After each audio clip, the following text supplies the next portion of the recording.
As a professional decision maker, I've spent my life studying how to make decisions effectively and have constantly looked for rules and systems that will improve my odds of being right and ending up with more of whatever it is that I'm after. One of the most important things I've come to understand is that most of the processes that go into everyday decision making are subconscious and more complex than is widely understood.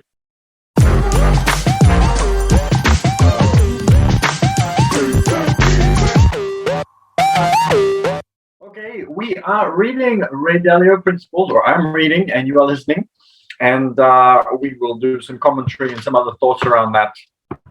And let's quickly have a look. Geo, thank you for the hearts. Gleason, thank you for the hearts. And somebody with the circle, spade, circle joined. And Malik Herring says hello. And Alice joined as well. So hello to everybody. We made it to a new chapter, so we're up to chapter 5. Learn how to make decisions effectively. This is going to be very exciting. I'm looking forward to this. We've been getting some very good ideas and thoughts coming out of the reading for the last couple of days, especially. Even though the whole thing has been good so far, let me know. I'll tell you how you can get in touch with me and how you can watch the replays and how you can get in touch with me to let me know what you think. I'm very curious to know what you think, and I love having you all here, so thank you so much for joining. Let's get into it for today. Get us motivated, get us excited for a new day, and getting our goals achieved for the day as well. Okay, let's do this. As a professional decision maker, I've spent my life studying how to make decisions effectively and have constantly looked for rules and systems that will improve my odds of being right and ending up with more of whatever it is that I'm after. One of the most important things I've come to understand is that most of the processes that go into everyday decision making are subconscious and more complex than is widely understood. For example, think about how you choose and maintain a safe distance behind the car in front of you when you are driving. Now describe the process in enough detail that someone who has never driven a car before can do it as well as you can, or so that it can be programmed into a computer that controls an autonomous car. Bet you can't. Now think about the challenge of making all your decisions well in a systematic, repeatable way, and then being able to describe the process so clearly and precisely that anyone else can make the same quality decisions under the same circumstances. That is what I aspire to do, and have found to be invaluable, even when highly imperfect. While there is no best way to make decisions, there are some universal rules for good decision making, and they start with 5.1. Recognize that 1. The biggest threat to good decision making is harmful emotions, and 2. Decision making is a 2-step process, first learning and then deciding. Learning must come before deciding. As explained in chapter 1, your brain stores different types of learning in your subconscious, your rote memory bank, and your habits. But no matter how you acquire your knowledge or where you store it, what's most important is that what you know paints a true and rich picture of the realities that will affect your decision. That's why it always pays to be radically open-minded and seek out believable others as you do your learning. Many people have emotional trouble doing this and block the learning that could help them make better decisions. Remind yourself that it's never harmful to at least hear an opposing point of view. I absolutely agree with that. So one of my favorite things is let's go back even further. So when I was younger, I used to be very, very religious. And I would read only things that I agreed with. So things that fit the doctrine that I believed in, things that fit the dogma. If it didn't fit, then I was not interested. I found a book and it started giving me conflicting information to what I already believed in. I would put that book aside.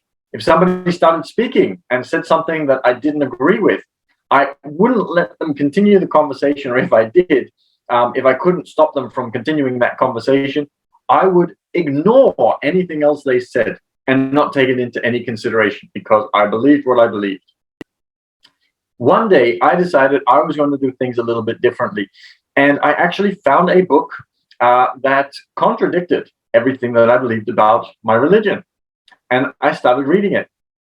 I decided in that moment for the first time to be open-minded to an opposing point of view. What a revelation that was.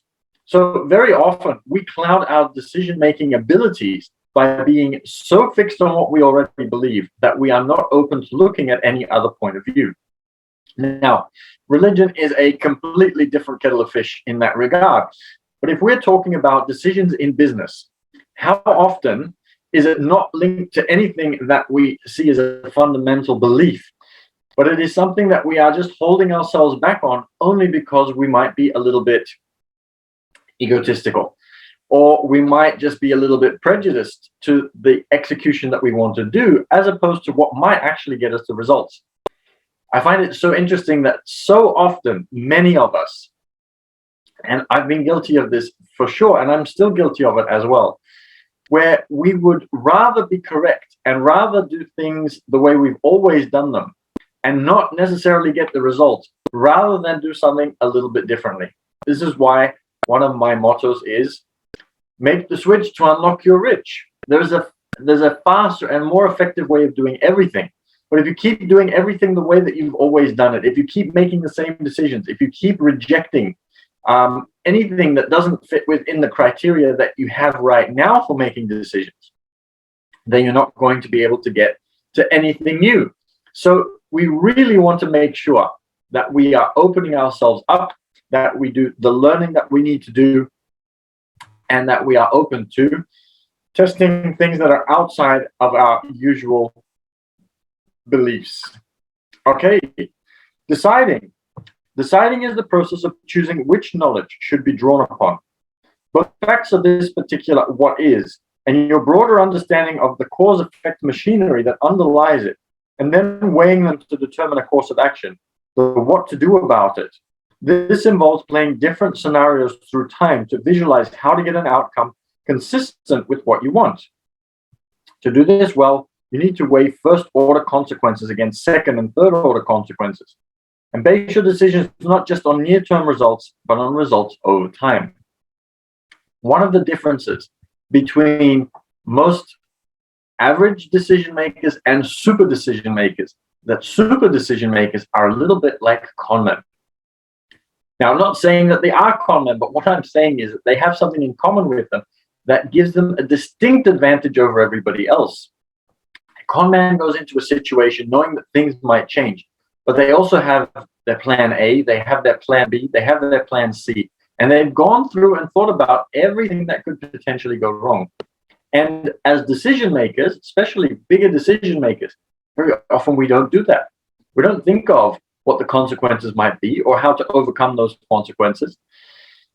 We need to be able to really have a think about what we want to achieve, and then look at that decision and think about what happens if we make that decision and it works out. That's wonderful. But what happens if it doesn't work out? What might happen? How can we counteract that? What are the second order consequences? How are we going to be able to get past that? Does that still make our original decision the right decision? Because very often all we do is we just look at the positive outcome of what we think will happen when we make that decision. So let's say, for example, I am thinking about buying a particular kind of stock, and I am only looking at it from the point of view that it will be positive. Most of us never look at buying that stock could have a negative consequence. And if so, what does that mean for us? How is that going to affect us? What would we need to do to then be able to turn things around again? If we haven't thought of that, then we haven't really thought deeply enough about the decision. And very often, this is where the emotion then kicks in. And I think that that's going to come up quite soon in the next section. I thought it would be in there a little bit faster than this. But anyway, this is where the emotion then kicks in. Because we have programmed ourselves to believe that we're going to get this positive outcome, but then we don't get the positive outcome, we are so emotional about it that we are now lost, and we probably are going to do the wrong thing. We're going to make the wrong decision based on the fact that we're now allowing the emotion to take over. So the stock goes down instead of up, as we might have thought it would. And then, rather than holding on to the stock because we know it will eventually go back up, we sell it at a loss because we start to panic. So if we've already decided on our secondary order consequence, we're going to buy the stock because we think it's going to go up, it goes down a little bit. Rather than then sell it, we can buy more if we've done some good research on it, so that when it goes up, we've dollar cost averaged down, and we've actually got more shares for a lower price per share, so that as it goes up, we actually make more profit.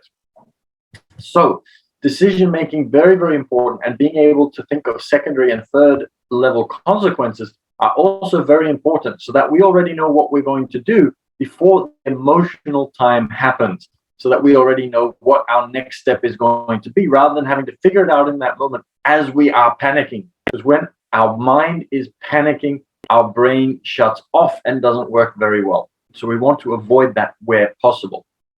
So I'm not saying go out and be a con person, but being a bit more like a con artist, and thinking about second and third order consequences is extremely important. So we don't want to cheat people and do things that are wrong. But what we do want to do is we want to base our decisions more on not just what we expect, but what would happen if it doesn't work out that way, and then what would happen, and then what would happen, so that we have at least 2 or 3 different decisions already mapped out, and not just relying on the positive. Our brains tend to latch onto that positive and say, this is what we're expecting now to happen. So now we have this expectation, and expectation is extremely difficult and challenging and bad for us. So if I'm buying something and I think it's going to go up, I become extremely distraught if what I thought was going to happen does not happen. So we definitely want to be very, very careful about that. Let's continue. Failing to consider second and third order consequences is the cause of a lot of painfully bad decisions. And it is especially deadly when the first inferior option confirms your own biases. Never seize on the first available option, no matter how good it seems, before you've asked questions and explored. To prevent myself from falling into this trap, I used to literally ask myself questions. Am I learning? Have I learned enough yet that it's time for deciding? After a while, you will naturally and open-mindedly gather all the relevant info. But in doing so, you will have avoided the first pitfall of bad decision-making, which is to subconsciously make the decision first and then cherry-pick the data that supports it. But how does one learn well?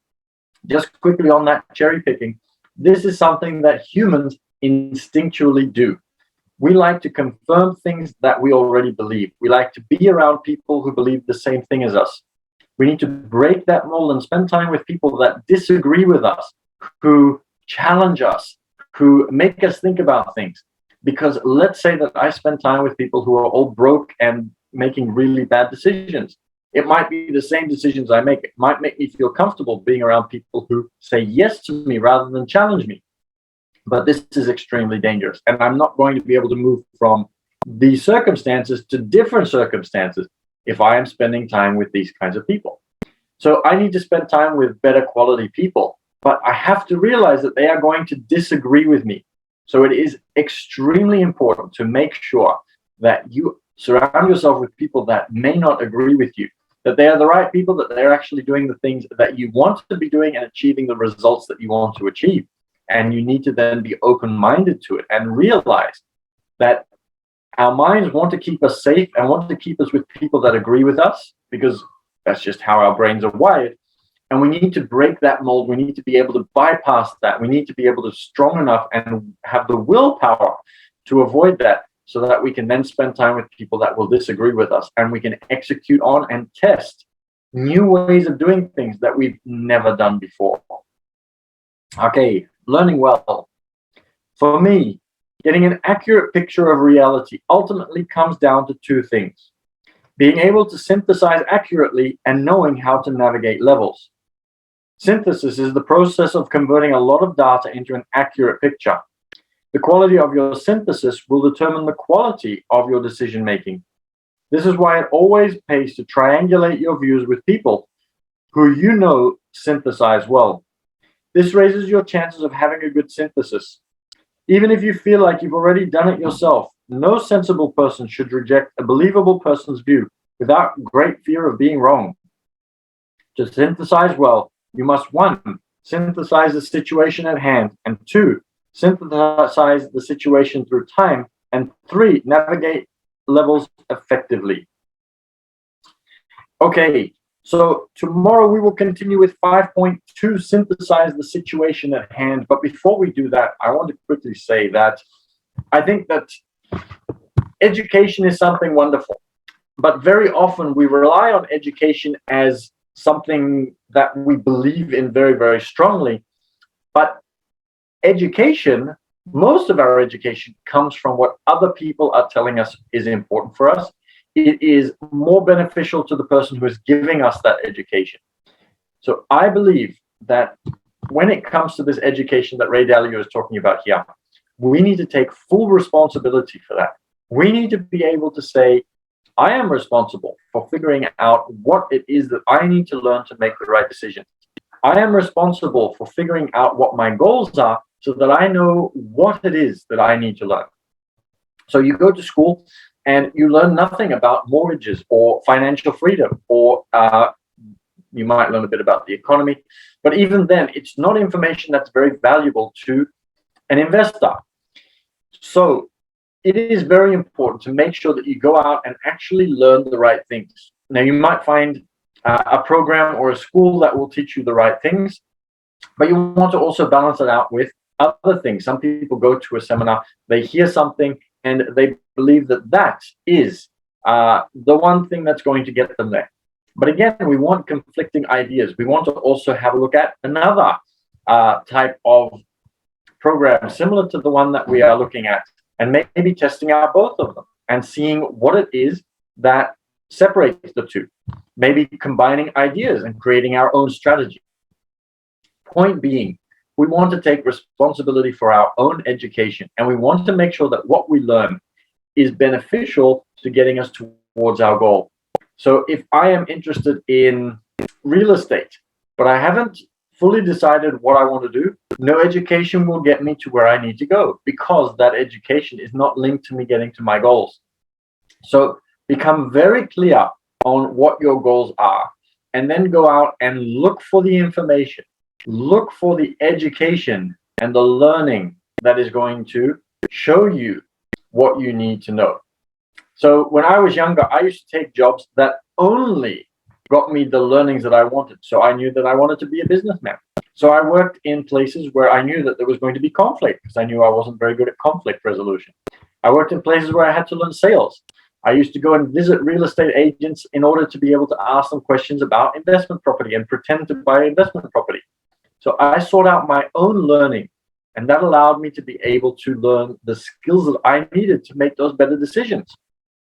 So go out and take responsibility for your learning by basing it on your actual goals. Many of us will just continue learning just based on the fact that we think that we need to learn something, or we will allow the education system or the people around us to tell us what we need to learn. But only we know deep inside of ourselves what it is that we need to learn and where that information could potentially come from. We can reject anything that doesn't fit within that, and we can pull in only the things that we need. So for example, I had somebody yesterday that I was speaking to, and we were talking about the fact that they wanted to learn more about neuroscience, and they were thinking of going to get a degree, and they already know the basics. So I said, why would you waste your time learning a degree from start to finish? Because you're also going to get all those basic things that you already know, and that's going to be a waste of your time. Why don't you just get a neuroscience tutor and get them to teach you just those parts that you are missing? So she knows that she needs it for her business. So she can write down for her business what kind of skills she needs. So she can say, I need to know how to reprogram somebody so that they will follow their habits. I need to know how to do X. I need to know how to do Y. And then she can go to the neuroscience tutor and is able to ask whether she can learn those specific things without having to learn all of the other things that I'm not going to assist her achieve her business goals. And that is what we're looking to do. So very fascinating part of the book just there. And that has helped us to go very deep into a very fascinating subject that will allow you to help you achieve your goals. So I really enjoyed that. Hope you enjoyed that. Hope it motivated you. And today, let's all go out and see what we can find with regards to our goals and what it is that we need to learn in order to be able to reach those goals. So I have also been working on an investment strategy. And again, I have gone out and sought only the information that I needed in order to be able to learn that investment strategy. And so because I've done that, the whole thing has started to fall into place much more quickly than if I went somewhere where I got information that I didn't need plus additional information. You still want to be open-minded, though. You don't want to just only look for what you need. You want to also approach other people who might be able to give you ideas for things that you could be missing. And all of that then leads to much better decision-making. So take responsibility for your education. Surround yourself with people that may not agree and who might give you things that you are missing, and then go out and achieve those goals. As I say all the time, make the switch to unlock your rich. If you do the same things, you're going to get the same results. If you look for the more effective and faster strategies, you will be able to achieve greater success, because there is literally a better way of doing everything. If you just follow the standard education, the standard way everybody else is doing it, find people who are succeeding more quickly, who are succeeding in a better way, and start looking at whether that fits what you are doing, see whether it fits your learning, and see whether it gets you better results. And then tweak if necessary. If it doesn't work, look for a different way until you find the way that is going to get you the results that you want, in the time that you want, in the way that you want, etc., etc. Okay, if you enjoyed that, I certainly did. And I can see that there's still lots of people who are with us. So we've got SOS and One Pocket, Marco Ankono M, and Mustafa and Kurt Lucky, for example. Lots of great people. Aussie Man, Chuckle Center Heart, and JAO. Great having all of you. And a couple of other people have also been sending things through. So great having you all. If you enjoyed that, you can find the reading from the beginning on YouTube. So all of these are recorded and go onto YouTube at The Passive Cashflow Club. Make sure that you subscribe, because one, you will be notified when new videos come up, but also we do question and answers. So some of you have been sending through your questions and I have been answering those. Feel free to send through your questions to me if you have questions on the economy, if you have questions on wealth creation, passive income, all of those different kinds of things. I'm happy to answer those and put them up. So make sure that you subscribe, because then you'll know when those videos are uploaded. It might be the answer to your question, or if you haven't even asked a question, it might be something that is relevant to you, that might help you to achieve your goals and help you solve a challenge that you have. So make sure that you subscribe. So how can you get me those questions? Send them through to Instagram, business_team_6_official. I would love to get to know more of you. It is always amazing having you all joining me for the reading in the morning. There's always so many of you, which I am overwhelmed by in a good way. So send through your questions. If you'd like to know more about the events that we run, we have simulation nights, we have game nights, we have networking nights, we have masterminds that we run. Come and join us for those. Send me a message and I'll get my VA, my virtual assistant, to send you the details on how you can come and join us, so that you can put these things into play in your life and invest in a much more effective way than you might be doing it now, and get the better results that you've always dreamed of. So I'm excited to hear from you. I'm looking forward to getting to know lots of you, because all I see is some things on a screen letting me know that you are there and watching, but I can't really interact. But on Instagram, I can. So I'm really looking forward to that. So great having you all here today. Remember to make the switch to unlock your rich. Have an absolutely amazing day. Go out and figure out what your goals are if you don't already know. And if you do, go out and learn those things that are going to help you get closer to your goals and eliminate everything else, so that you do it in the most time-effective manner possible. So I'll see you all again tomorrow for another reading. I really appreciate you all being here.